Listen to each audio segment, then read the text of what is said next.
Rise up!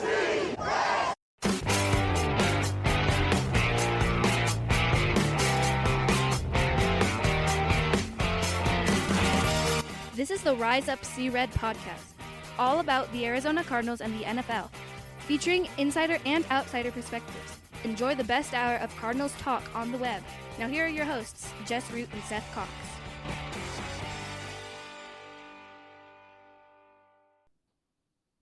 Hello, Arizona Cardinals fans, and welcome to the latest edition of the Rise Up See Red podcast, the best hour Cardinals talk on the web. I'm your host, Jess Root, from CardsWire.com, the USA Today NFL Wire site, covering, of course, your favorite team, the Arizona Cardinals, my favorite team as well.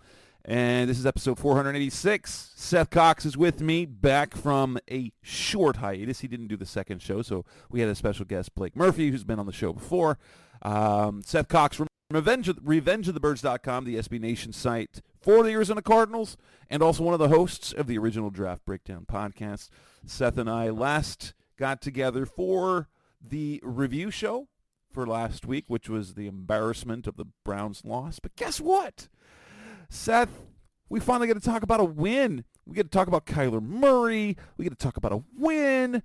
We get to talk about good stuff. And this is so much better to talk about. And there's a lot to talk about, right? Because Kyler's back. Connor's back. The Cardinals won a game, and they did it in dramatic fashion. Things look and feel good. And I'll tell you this. The vibe around Kyler Murray and the fan base has changed so much. Now, there are Kyler haters, but I love to see, and there was so much Kyler love in that stadium. It was wonderful to see, because guess what? That's what the fan base should think of their franchise quarterback. Yeah, absolutely. And that's, what has kind of been missing from the whole thing is that it just never felt like the fans or were really engaging or like you said, believing or loving on Kyler. And now it was good to see the reaction in a positive way. It was good to see, how people felt about him. And it's good to see that this is something positive that can hopefully just continue to go in a direction that gives Kyler confidence, but also gives this entire franchise the boost it needs to kind of, you and I have tried to spell it out, especially, written, but I just don't think people understand the setback of having to draft another quarterback in this situation, because it especially now where you're not picking top two, so you don't just get to pick one of the two, like the amount of other things that now have to occur and assets that you have to forfeit. And if you guess wrong, and let's be honest, a lot of times it is a guess, you end up like the Carolina Panthers, right? Oh my gosh, yes. And that's, remember, people forget the ceiling that Kyler Murray has. The absolute game-changing ability he has. And he has not. We've seen, like, on the passing game as a player, we still haven't seen all of it yet. And I think that's coming, especially now in a new offense. It's forcing him to be a better quarterback. But when you look at guys like in college, like Caleb Williams, guess what? What do we see Caleb Williams doing? Doing some great stuff, playing on a team that's got a terrible defense. He's struggling to win. I'm like, and Caleb Williams, honestly, I look at Caleb Williams as, does he have a better stature for it? But what you basically hope is that he can do what Kyler Murray has already done. And if you've already got Kyler Murray, unless you philosophically believe in the different quarterback frame, why would you blow that up to get the same guy? Yeah, and the reality becomes this is just one of those situations where they need this to work out, and we'll see if it happens. And for right now, it hasn't. And so, but step one or game one, and if the return is a positive. Let's talk about what we're going to talk about in this episode. It's our review show. We're going to talk Kyler. We're going to talk the good things. There are lots of things to be positive about. We'll talk about things that concerned us. And then lastly, let's kind of look at the schedule the rest of the way. The Cardinals get 8 starts at Kyler Murray. They've got 1 down, 1 win. How many more wins can they possibly get in those 8 games? So let's start the Kyler play. We saw a little bit of everything. It wasn't perfect. In fact, the stat line, if you look at just the stat line, you're going to be a little disappointed. And I'll be honest. When you look at the passing numbers, it was vaguely familiar to some of the games that he had in his first couple of seasons, because he didn't have gaudy touchdown numbers, which is the one thing I think in the first 4 years of his career, we kind of hoped that as a passer he would develop into a slightly more volume passer and be a little more and get more touchdown passes. Those always look great for quarterback numbers. He ended up having 249 passing yards. That's totally fine. No touchdown passes. Should have had a touchdown pass, but and then that got turned into not even a Kyler rushing touchdown, but a Clayton Tune rushing touchdown off of Michael Wilson. The 1 interception. And so his passing numbers and his passer rating were real pedestrian. But what we got to see is his first work in this offense, and wow. And the stuff that we saw from Josh Dobbs when he was playing well, it was really nice to see. And let's be honest, he probably should have had a 300-yard passing game. Elijah Higgins with just an inexcusable drop that, oh my gosh. And then the throw to Hollywood, I don't blame him for making that throw on that third. That's the one question. You had Trey McBride just wide open on that third down with so much room, but you also had Hollywood behind a defender wide open in the end zone, and you just a little too much. And that's been the case the last year and a half. Kyler hadn't been able to get that deep connection with Hollywood on the field since the beginning of last season. Yeah, and so that'll be one of the big things, and then you look at it, even the touchdown, even though I know that Kyler, ended up taking responsibility for it. The reality was that's a lot of that's on Trey. That just comes with experience, and it's not a negative thing on Trey. He, obviously we'll talk about his phenomenal game, but the fact of the matter is, as you get further along in your career, you start to make side adjustments and you start to make in game and on the field sight adjustments. And Trey's just not there yet. And if anything, it's kind of a positive in my eye that Kyler threw it understanding they were in a too high look, and he didn't want to get Trey killed, right? He wanted to give Trey a chance to catch the ball. And so you just look at it from that perspective. You can take a positive away from that, even though it does show up as an interception on the stat sheet. But I mean, man, overall, it was great to see him back, and you see the difference in what he provides this team that we've talked about. It just lacks talent, and there's nothing wrong with saying that. It just lacks the talent of other teams, that's the difference. And he makes up for those holes or that lack of talent, right? It absolutely. And I will say this: you pointed out how Kyler took responsibility. That was something like Kyler haters. I need you guys to listen to this.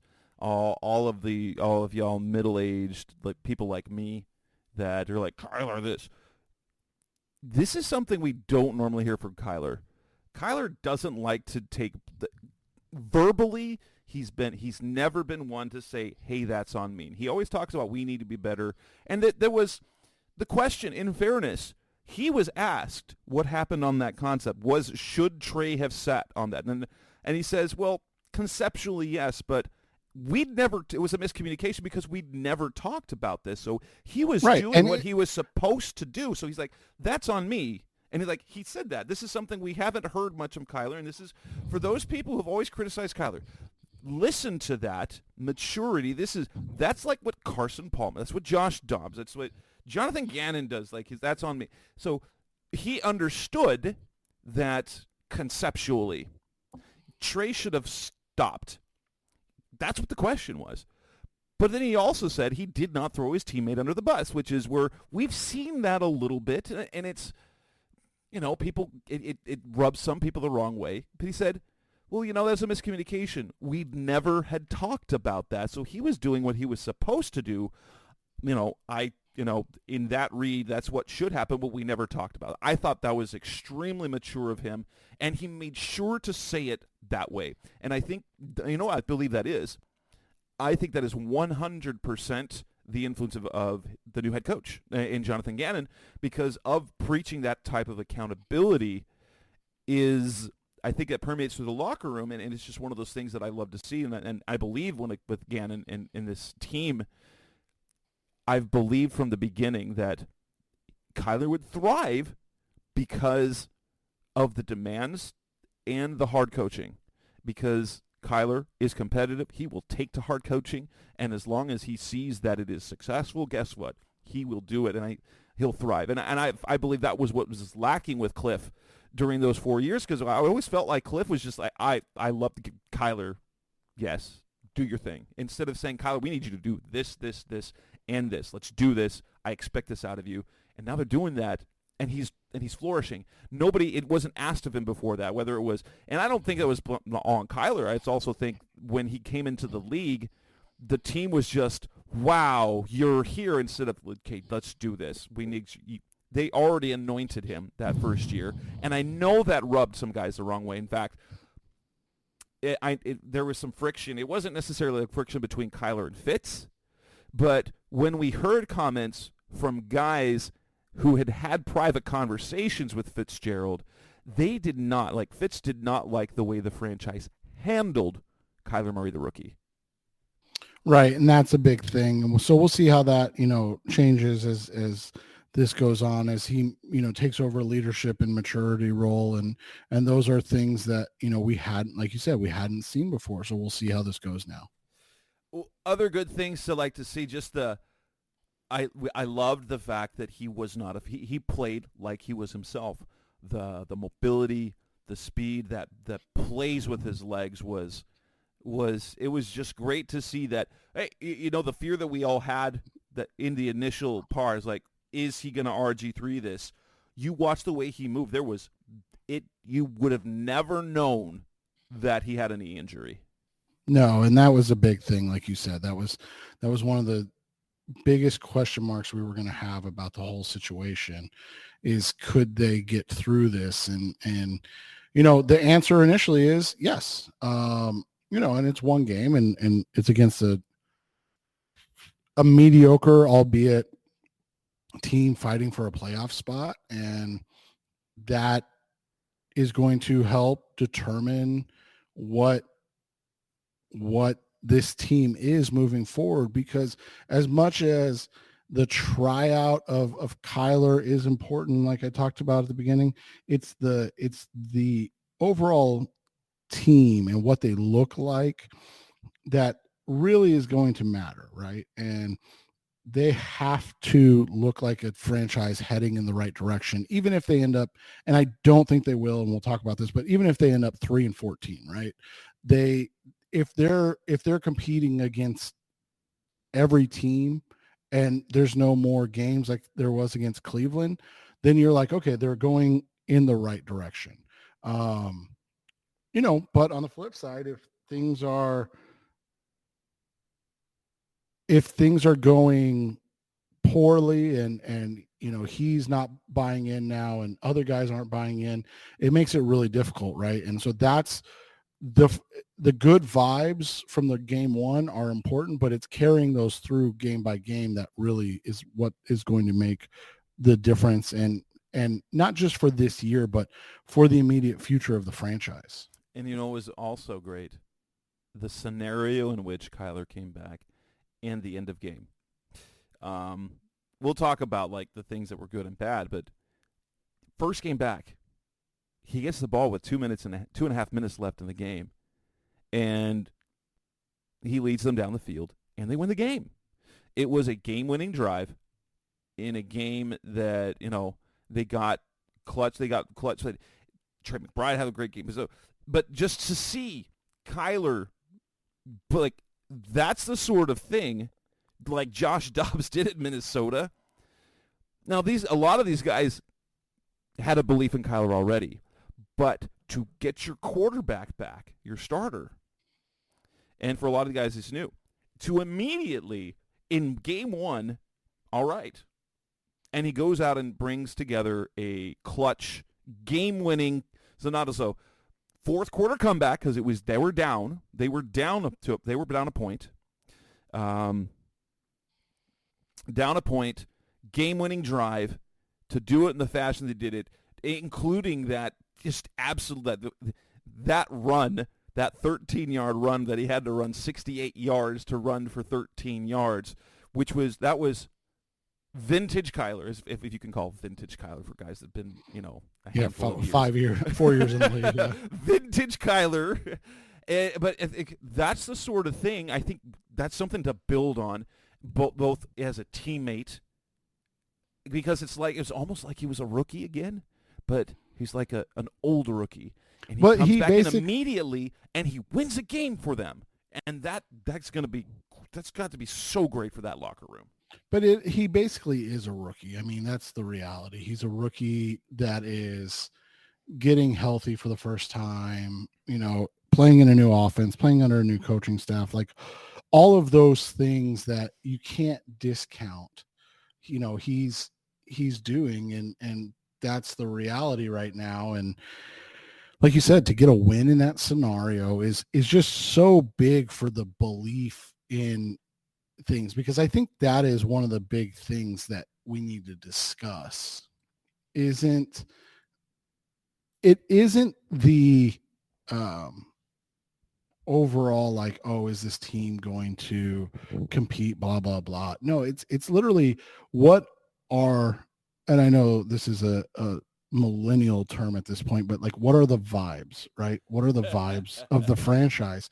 And right now, the vibes before that game, the vibes were very down. The vibes were not in a good spot. And so I think now you look at it and you go, okay, you feel like you're heading in the right direction. And that's a huge thing. I mean, it can't be understated that is what this team has desperately needed. Yes. Coming up next on the Rise of Zero podcast, the best of Cardinals talk on the web. Let's move on beyond the Kyler factor. What other good things did we see in that game? That's coming up next on Rise Up C-Red. We're back on the Rise of C-Red podcast, the best of Cardinals talk on the web. I mean, it's a win, so there's lots of good things to talk about. But like, this was not only the Kyler Murray comeback, it was the Trey McBride breakout, and I remember it was you or Blake in the group chat that talked about it. All last year as a rookie, Steve Keim, everyone, they all had Trey pegged as a Max Williams type player, like the complete, like, and in fairness, he did do a ton of blocking at Colorado State, but he was great. He was the best tight end in the nation because of what he did as a pass catcher last year. And maybe it was in part because they already had Zach Ertz, and so you weren't going. But I'll be honest, poor Ertz sitting on IR, and you know what he's doing? He's seeing his job taken away. Yeah, and it's not unexpected. They're obviously a very talented he's a very talented player, and they drafted him for this scenario, right? They drafted him to become the franchise in the future at tight end, something that they've just never had. And he just has so much more juice than Max does now, right? Like, unfortunately, Max is, you talked about Kyler and age. The reality is Max is old at this point. Are you talking about Zach? Zach, Zach. Sorry, Zach is. Max was in the same situation last year. He was washed, but that was because his knee just didn't come back. He could barely Max Williams doesn't walk normal anymore, and so last year the fact that he was able to play was you feel awful for him, right? Like he gave everything to the game, and that's just the cruelty of the NFL. And it's one of the reasons that even though nobody wants to talk about it, it's one of the reasons you were worried about Kyler, right? Because we've seen this from the game. We've seen this from the league, and it's nothing against, the league itself, but like the reality is there's a lot of guys that get hurt and they just are never the same guy, or the injuries take a toll. And I get it was his first true kind of injury situation, but Kyler is so dynamic that once that's gone, it's a problem. And so to see him play like he did, man, that was, because like you said, like the passing, that's just going to be a timing thing. Let's just be honest. Like that's just about game reps, getting more of them and being ready for them. And they got to get there and get used to it. But with the running thing, that was the biggest concern. We've never been worried about, can Kyler still make the throws? Because we know he can. The arm question the arm's never been an issue or a question, but did he have the athleticism to continue to make highlight plays? And the answer was just a resounding yes, right? It was. Now we've all heard the stat. We've been waiting for this 100-yard tight end game since Rob A. Walton in 1989. Now, granted, crazy stat is the fact that the Cardinals have a Hall of Fame tight end in their history in Jackie Smith. He never had a 100-yard game. In fact, because the only 100-yard games that the tight ends have ever had was in 88, Jay Nevuchek had one, 89, Rob Awalt had one, and now Trey McBride. But I don't know what it is, but I guess they figured out that either they found the right role for him because Ertz is out, and so you can use Jeff Swaim in that Max Williams role. Like, basically, let's not call it a Max Williams role. It's a Jeff Swaim role. That's what Jeff Swaim's done his entire career. He can catch a few passes, but he's not a dynamic pass catcher. He'll catch the ball and get tackled. Like, you put him underneath as a safety outlet, catch the ball, might run it for a couple of yards, get tackled, and he's a very solid blocker. Swaim's playing the role that he's built to play, and McBride is your pass-catching tight end who can also, he's a willing blocker, and he's a better blocker than Zach Ertz, but he made a lot of mistakes last year as a rookie, but to see him flourish into, someone who could be a consistent playmaker, that's fun. That's fun to see, and there was other things in the game that you had to like as well, like in individual players. We worried about the transition when they went from Nolan. Well, when Andy Lee didn't come back, and they went with Nolan Cooney as punter, and then they cut Cooney and brought in Blake Gillikin, however you pronounce his name, and then you saw how mad Prater was a couple of weeks ago when the hold was stupid and he missed it. But to go 4 for 4, no issues with that, the snaps or the hold, two from 50-plus yards, the game winner. Prater, who I believe is the league's all-time greatest kicker in the final 2 minutes of game. I do not remember. I think I remember hearing that stat, so I don't want to declare that as truth, that I believe that is the case. But in terms of individuals, Matt Prater was great. when this drops on Wednesday, honestly, I think I'll be surprised if he isn't special teams player of the week for the NFC. And then because he had what, two beyond 50 plus the game winner, 4 total. I mean, that's a player of the week type week for special teams.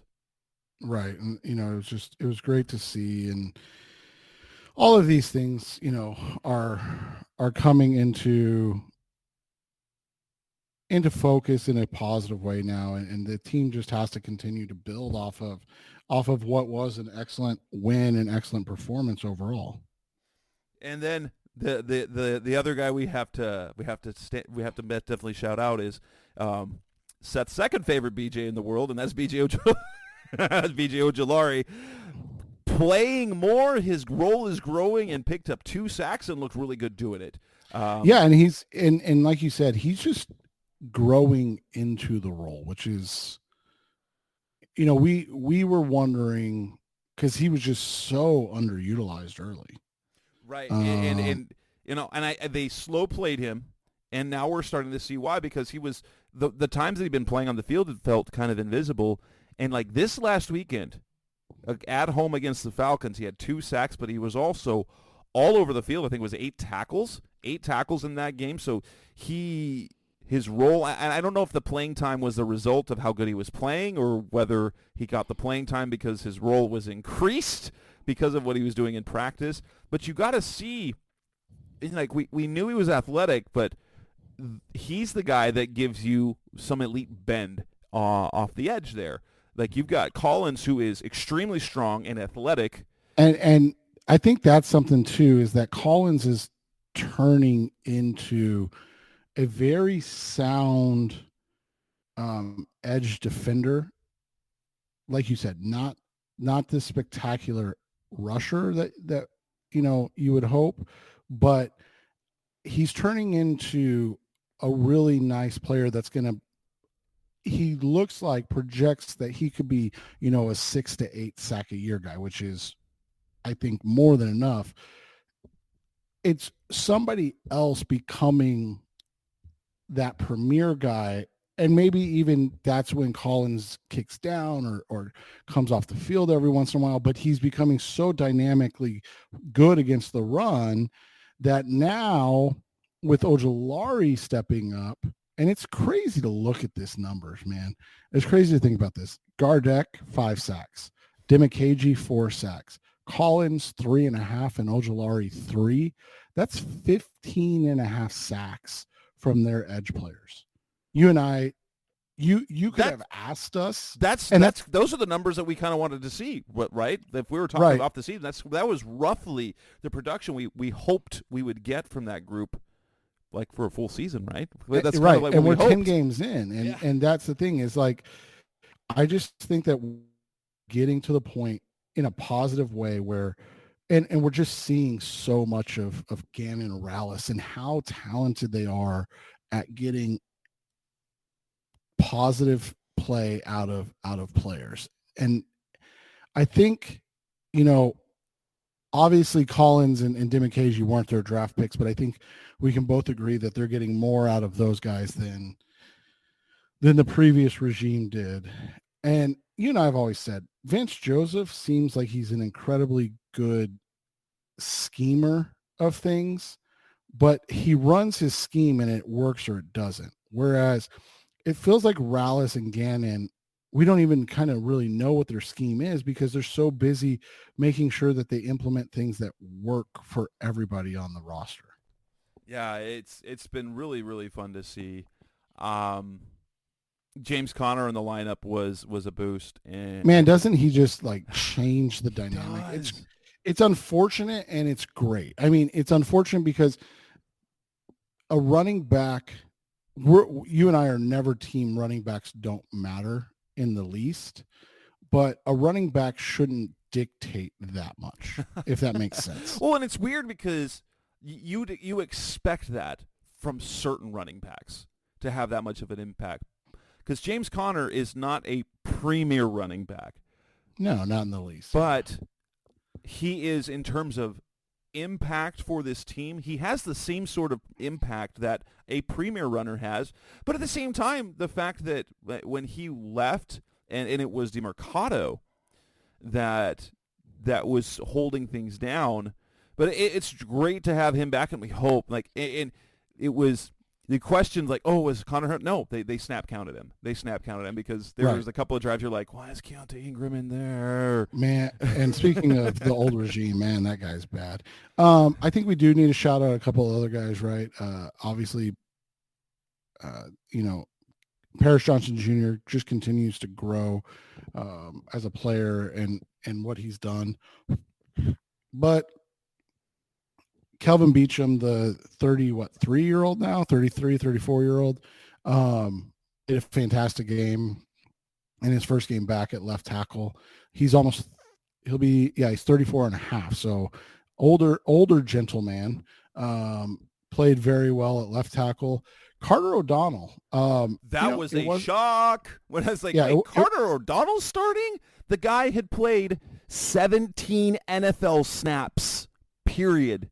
And those were the 17 snaps he played last week. He had never played in an NFL game, and then he was starting at left guard, which that left guard spot, wow. That's Elijah Wilkinson, Tristan Colon, Dennis Daly. And that was weird because when Gannon talked about it, it was like, what about Dennis Daly? Maybe it's because they like Daly's flexibility, I guess, better. I don't know. But, yeah, that was a surprise to see O'Donnell in the lineup, and you didn't notice him being out there, which is, for the offensive line, normally when's the only time you really, especially an interior defender, when's the only time you notice when they're bad? Yeah. It's when they're bad. Tackles, you can see, you can notice the tackles against edge guys dominate. You can see that he's doing really well. The interior guys, if you don't notice them, they had a good game, because if they're having a bad game, you notice them. You'll notice a guy stunt right by him or get bull rushed into, get put on skates backwards into the pocket, and that's interesting because in terms of an evaluative types thing, you love to see that because he's a guy they picked up off waivers who was a nobody. Like Carter O'Donnell was a nobody. And if he can be a serviceable starter every time, that's a win. Yeah, and that was a huge moment for them, of getting there and it being a positive thing, like you said. I think, it wasn't pretty by any means, but getting a game out of Will Hernandez, hurting as bad as he was, I think it was, I don't remember if it was Darren or if it was Josh or who the media person was that mentioned just how banged up he was before the game, and that they were shocked to see him out even warming up because he was just so beat up. I guess, he's a dude. I mean, he is just a tough SOB. And I think to see him back out there, it just, it goes to show you so much of this stuff is just showing up. And a lot of times there are guys that just aren't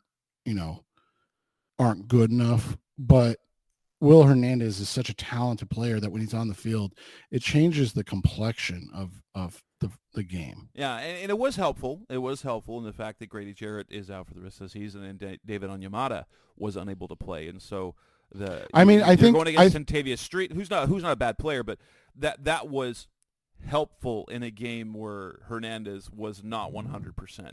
Right. I think in that, Yelda Froholt, we'll talk about it, had probably his worst game in the season.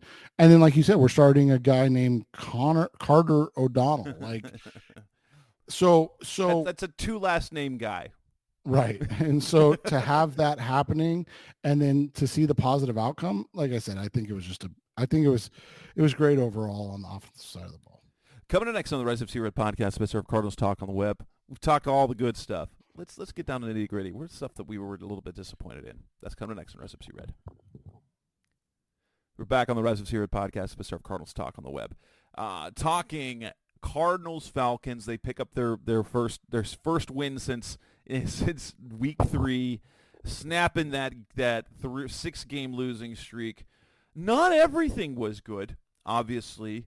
If you're looking at the defense now, you look at the raw numbers, only 254 yards allowed, good. 7 of 14 on third down, not good. Then you look at also the red zone numbers as well. Where's those red zone numbers? They were 3 for 4 in the red zone, and so some of those metrics, like, this is like the opposite of Vance Joseph. Like, Vance Joseph didn't really care about yards. He looked at third down. He looked at red zone, and part of that was because the Falcons were just dead set on running the ball, and they did a good job at it. Over 40 rushing, 184 rushing yards, almost 100 from Bijan Robinson, who looked really good. And so the fact that they did struggle to get off the field on third down, this game would have been much better if they'd have gotten 2 more stops. And in fairness, the officiating was atrocious. There were 3 just bad calls. The roughing the passer call on Dennis Gardeck on third down, which would have been a punt. You're like, why? The pass interference call on Antonio Hamilton that led to the touchdown, that was also what? That was brutal. But there were 2 or 3 calls you were just like, why in heaven's name did they call that? But, they battled, but I thought the defense, despite only allowing 254 yards, had much better games before. Correct. And those things, all they all mattered. And we saw that this is a team that, again, it lacks talent, but it puts guys in a position to be successful. And I think that's what we saw. It allows guys to make plays. It's just a matter that sometimes they're just quite not good enough to make the plays. I think we'd be remiss to swing back real quick to the positives, to not mention Dante Stills and Garrett Williams both played lights out again. Obviously, if Garrett Williams is good, that's huge, because you need as many corners as you can get in the NFL, right? But if Stills does anything, that's the thing, getting a guy like that so late in the draft, if he's anything, right, and to get a guy that, and if he ends up just being the player he is right now for the next 3 seasons, and you end up getting a guy that ends up with 5 sacks and 8 to 10 tackles for a loss in a season, you go, sign me up in the 6th round, right? Sign me up. And so I think we'd be remiss if we didn't mention them. There were a couple. I mean, obviously, there's always negatives in every game, and we try not to harp on those things. Penalties too much. Woo. Penalties were one. I thought Marco regressed after we'd been complimenting him for 2 straight weeks, right? Yeah. He took a step back. I thought that the rotation of Lecky Fotu and Roy Lopez, which we'd been hoping would take off at nose tackle, was kind of a dud this week, which is disappointing. But again, you can't be too overly critical. I thought what we saw from these guys this week was strong enough, and we know, that's why I said, when you're, and I hate saying this, when you're counting on Lecky Fotu and Roy Lopez to get 75 snaps combined in a game, you're getting what you pay for. And you're paying those 2 combined, what, $3 million maybe? You're just going to get what you pay for. Another one that he didn't play a ton, but when he was in, it didn't look pretty. That was Zach Pascal. You mentioned Elijah Higgins drop. Pascal, it wasn't a drop, but it was definitely one of those plays where you would have just liked to seen a little more effort, right? He didn't fight back hard enough to the ball. You know, we're not going to harp on it for long because it just is what it is at this point, and it explains so much. But man, Keontae Ingram is a bust. Like, it's just unfortunate. It's the reality. He's a bust at this point. Like, it is what it is. That's a tough thing to say about a guy, but he just lacks any finesse or vision. And for a guy that big and that athletic, you should be able to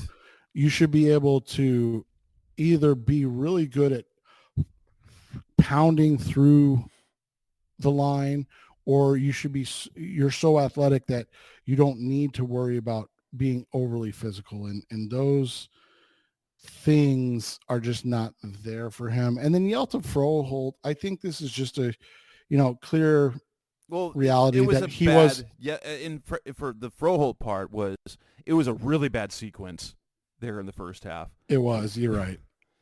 But it's also, I always give a guy 2 games to kind of get acclimated with a new quarterback, right?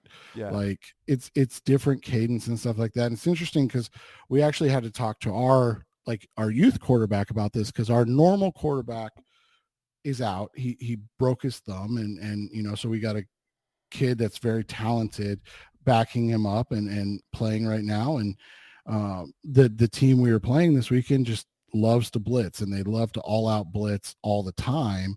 And there was a situation or a sequence where they were timing up his snap and literally getting a running start on their blitz and then timing it perfectly. And we said, hey, you've got to change your cadence. And so, and to explain that to him and then to have him do it, well, that happens in the NFL too. Like, these guys aren't robots, so they all don't have the same cadence or same way of doing something. So, I'll give Froholt the benefit of the doubt, because I thought that was probably his weakest game of his tenure with the Cardinals, but it's nothing to be like overly irritated about. And then what is your thought on Gillikin? Like, I feel like he's not bad, but I feel like he's just so inconsistent with the depth and the height of his punts. Like, sometimes he really outkicks the coverage and he opens up easy return lanes. And then sometimes it's great. I think there was one on Sunday that was like fantastic, but then sometimes it's like he can't even get the ball. Like, it just feels like there's no consistency with him. I would agree that's been one of the more interesting decisions that we've seen this year, because I didn't notice Cooney being bad. Except for there were a couple of bad, but like what happened when he totally beat out Matt Hawk. that was like, he totally beat out Matt Hawk, and then they're like, no, 4 games in, nah, we're done with you. But it's interesting, and maybe I don't know if there's connection with any of the coaching staff prior, but at least with kicking operations, that was good. Yeah, it's smooth, and that, I think, this is crazy to say, I think at this point that's more important, right? Yeah. I mean, as long as you just need to be an okay punt. Honestly, with your punter, you just can't. Most of the time, if you've got an okay offense, you just need an okay punter. Right. But he's career low in net yards per punt, which means, not just distance, but amount of return yards. And the interesting thing about it is his yards per punt is his career long. So he's punting further than ever before, but his yards, or his net yards per punt, is a career low. And then he's also got the least amount of punts down inside the 20 in his career. Now, again, I'm going to give him some time for that because I don't think that the offense has yielded much for him to have a chance. That's true because, the offense was bad in those games. And so that's going to be an interesting thing to watch for sure. This isn't a negative, but hey, Clayton Tune. Remember when this looked like what they were going to do with Chris Streveler, and then they didn't end up doing it? Right. And this coaching staff is like, okay, we're going to roll with it. This quarterback sneak play, that tush push, that brotherly shove, and the fact I really liked that they gave both looks. So now teams know that Clayton Tune in the game means probably a quarterback sneak, but maybe not. And because, right. At 6'3", 220, that's better than 5'10", 207. And, Kyler doesn't like that. He doesn't like that play. He's never been comfortable with it. He's like, I don't want – that's why they never did with Cliff. He just didn't like that. So I don't know if we'll ever see Kyler do that. But I also think it, again, one of the things about that play in particular is it's not as effective as everybody assumes outside of Philadelphia. And so those things matter when you're looking at it. And so to have Clayton Tune, and by the way, Clayton Tune almost fumbled that ball. Like it was really, really close. And so that's what I mean by it doesn't always work outside of Philadelphia. And so that's what's going to matter in the coming, weeks and stuff like that is how do they get that in there? But yeah, it's good to see him be able to make a positive contribution. And he was praised by Gannon after the game for the way he bounced back from that. Like he came back, had a great week of practice, has a role in the offense, and I've kind of figured we would never hear from Clayton Tune ever again because ideally that's what would happen. He didn't play any offensive snaps in the 8 games that Dobbs started. He got 2 more offensive snaps that he'd had all year when Dobbs was the starter, so it's good to see. Yeah, so coming up next on the Rise of Sierra podcast, best of Cardinals talk on the web. Let's look at the remaining schedule. What can we maybe expect from Kyler in terms of wins? That's coming next on Rise of Red.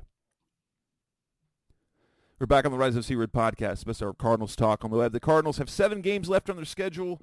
We kind of thought, I'll be honest, if we look at it, if I believe I predicted the Cardinals, I thought I had Kyler coming back in week 6 when I made my schedule predictions, and I believe my prediction said to start off that the Cardinals would go 0-3 with Kyler's first 3 games. Back then, they would have been 1-8 coming into this game when they picked up their next win, and so now we're looking at the season that remains. So we've got coming up, you've got Houston on the road. We're not going to talk about that game yet. So we got Houston on the road, who's much better than expected. You get the Rams back at home. You get the Steelers on the road. You get the bye week.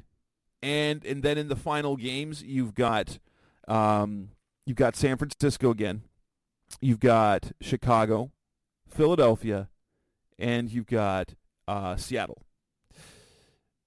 If you look at the games that they should, like Chicago, probably assuming the Cardinals continue on the trajectory they're on, they should beat the Bears. Yeah, no injuries. I look at it like this. We'll talk obviously about the Houston game on Thursday, but you look at Houston, LA, Pittsburgh before the bye week. All 3 of those games are winnable. I don't expect any of them to be wins. Does that make sense? Right. Like I think all 3 of those games are winnable, but I wouldn't expect or say like, oh, they're going to win that game. So you've got those 3. Then you come to the bye and you look at it and you go San Francisco, Chicago, Philly, Seattle. That looks like one winnable game depending on what Seattle's doing on January 7th. And the way it's shaping up is that they're going to be playing for a wild card position.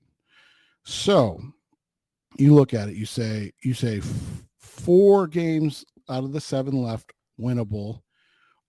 You look at it, if LA is without Matt Stafford, you feel confident in 2 games. And Houston would be a coin flip, leaning Houston until we see more from Kyler. And Pittsburgh right now, the same thing. That's how I kind of look at it. So if you say 4 of the 7 are winnable, you would like to win 3 of those games. And I know going 3 and 4 is a huge thing, But but that would put them going 4-4 in the final 8 games with Kyler, and that with the roster that they have. Well, and how they've that's a played. Win. That's a win overall. And how they've played so far. Like, because you look back, obviously 1, 2, 3, and even parts of 4 and 5 were competitive. And then the LA game, the Seattle game, and the Baltimore game, you really never felt like they had a chance, right? Like those games were closer score-wise at times, but like you just never felt like they had a chance. And then obviously it all came to a screeching halt in the worst possible way in the Cleveland game. And so, like I said, if you're in the Dallas, obviously that's the best. But if you're in the Dallas, Washington, Atlanta type of game, you're fine. You can't afford to be in games like obviously Cleveland, but even Baltimore, like where you're, so many of those points were garbage time, right? Like they were just garbage time. And so you look at it and you go, well, yeah, it was 31-24, but was it really that? I mean, 17 fourth quarter points for a team that had not scored since the Dallas game in the second half. Like, let's be realistic. And so that's what you want to see more of, right? You want to see this team competing and being in games. And if they win games like the Atlanta game, in the sense of like comeback, game-winning drive, things like that, then all you're doing is getting ready and preparing a lot of the young guys for close, impactful games next year. Because let's be honest, even though they're technically not eliminated, and even if they got to 5-8, which means they go 4-0 the first 4 games back for Kyler, neither you or I are going to, if they're at 5-8 at the bye week, go, hey, they're still in this. We're both going to be like, look, mathematically, yes, they're in this, but San Francisco, Philly, Seattle is a juggernaut of a schedule. And unfortunately, they played one of the hardest schedules in the NFL this year, which also goes to the reality that this was going to be a tough season overall. It also sucks because I understand it from a competition standpoint, but it sucks that they're punished for playing such a hard schedule in tie-breaking scenarios in the draft, right? Like that the New York Giants beat them and hold the second pick over them now. Because they don't care about head-to-head. They're more concerned with strength of schedule, and the strength of schedule for the Cardinals is so and I get it. I mean, so good. I get it. I get why. Yeah, you're helping a team that obviously wasn't any good and was losing games still. Whereas as opposed to the Cardinals are playing a really tough schedule and losing games that they're supposed to lose, right? So, this isn't a shock. Yeah, that would be, So if obviously 3 more wins would be huge. Getting to 5 would be. That would be. I don't want to say unbelievable, but like you said, that would be 4-4 in Kyler's return. So 3 wins getting to 4 total, which is so sad to say, let's be honest as well. But 3 more wins, so 4 or 2 more wins, getting to 4 total would be ideal. But getting to 5, anything where they're 500 or better with Kyler, it just puts to bed any notion of needing to move on at that point, right? Absolutely. I think that's a perfect way to say it. To say if they're 500, if they go 4-4 or better over the last 8 games, you feel 100% confident in what the plan is moving forward, and that will be build around Kyler rather than blow it up. Right. That's and the starting over. It's a good thing. It's good vibes. Good vibes. So yeah. Let's hope for that. And if they could somehow win 5 out of that, go 5-3 down the stretch, that's going to that would be unbelievable. Right. Well, then it gets them to 6 wins. It hits that because their projected win total was for much of the offseason 5.5, and so win 6. Hey guys, when we said take over 5.5 wins, okay, we're going to win you some money. Now it's it as bad as they were early on. So we've got to hope for what happens. Like what happens this week? If they beat Houston, okay, then you feel a lot better because Houston's playing really well. The Rams, Matthew Stafford's expected to be back against Seattle this week, which means after that. But even with Matthew Stafford back, you beat Houston, you feel like at home you could beat the Rams. The Steelers are definitely beatable, for sure. And you get momentum going into the bye week, and then things could fall apart, but whatever. So, if somehow they manage to rattle off these 4 wins and get to 5 overall, if they win one of the final 4, sweet. And then that's right where we had it, like we were like 6-7 wins, and then we look like brilliant people. And right. And we're all about making ourselves look brilliant. Because the stuff that makes us look dumb, we just ignore, right? That's how the internet and podcasts work. There's no accountability for it. If you thought we said something dumb, you're going to have to go back to the old episodes, and we're on the 486th one. Are you going to listen to all that? But yeah.